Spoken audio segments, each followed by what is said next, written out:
Hello, this is Dan with Bolster, and I'm going to be demonstrating how to set a minimum price on an item.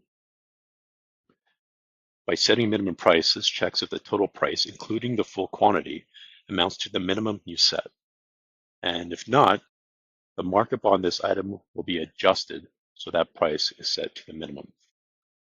Item 1 in this proposal has a combined unit cost of $500, a unit price of $714.29, that's with a profit applied. And if we wanted to apply a minimum price to this item, we would simply click on the item icon through the unit pricing at the bottom. There's a add minimum spend. Select that.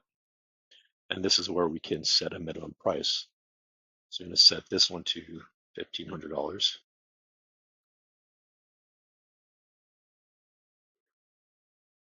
And we can see now that although the combined cost is $500, the unit price of $714.29 per item, we have a final price to the customer of $1,500.